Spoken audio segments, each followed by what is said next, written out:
Joining us live now is Shadow Industrial Relations Minister Tim Wilson. Tim, thanks for your time this morning. So what do you want to know from a grilling that an administrator can't get?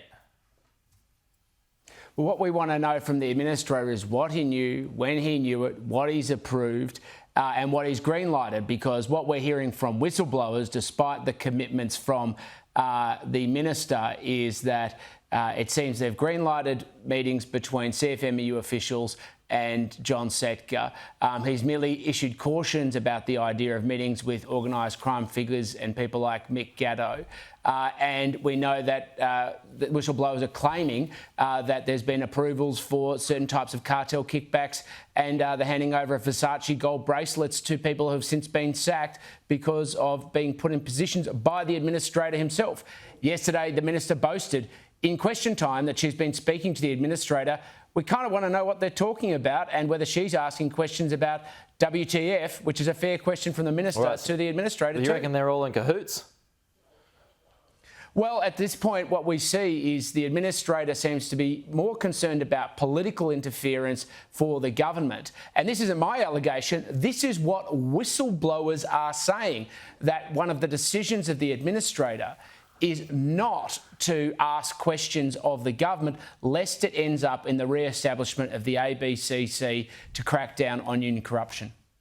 As Amanda Rishworth said, though, this takes time to clean up.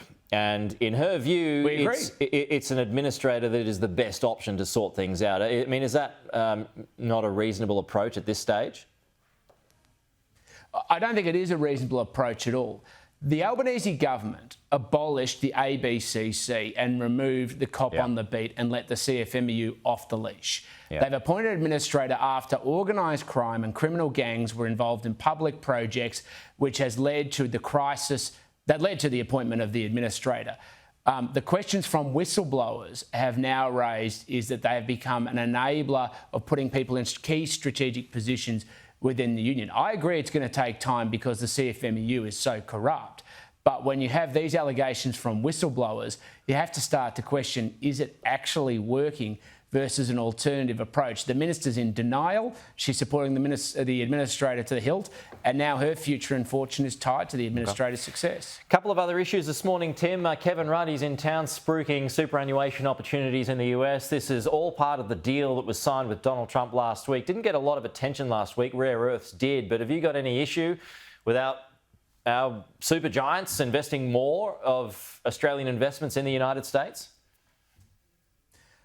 Well, I think that the key thing super funds need to be doing is helping small businesses grow in Australia, but they're not doing that. Instead, they're pursuing profits overseas. But the real question is it appropriate for our ambassador? Well, it might be good for investors, but I'm also interested in building the strength of Australia and Australian small business. But there's also a big question, which is whose interests is the ambassador serving? Only one section of the Australian financial services market seeking to boost particular super interests rather than Team Australia and the growth of our overall economy and investment market. We know the close relationship between the Labor Party and, of course, the cartel kickbacks that exist between them and the super funds. And mind you, all the way going through the CFMEU, I think this raises serious questions about priorities. Just a final one on Murray Watson environment laws. The BCA wants to get this done. It believes this is the best opportunity in years to work out something when it comes to environmental reforms. As things stand, where are you at? Is it good for business or not? Well, we've written to the Prime Minister and simply said split the legislation so the urgent parts of this legislation can get through. Not going to do that, while though. Also making sure. Well, he's not going to do that. Well, then he's got to go through a negotiation with the Greens. We hope that business will step up, call for a separation of the legislation and make sure that they advocate for a responsible decision for environmental laws that protect the environment but also advance Australia's national interests.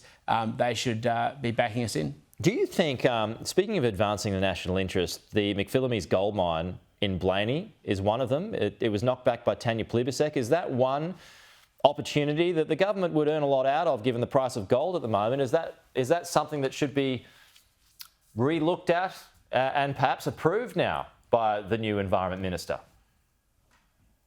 Well, I want to caution I'm not going to make individual decisions on individual projects, but we ultimately support a mining industry that grows the future economic opportunities of this country. And so if there's a case to look at it again, and there's an economic case for it, of course it should be looked at again. All right, we'll leave it there. Tim Wilson, thank you so much. We will talk to you again soon.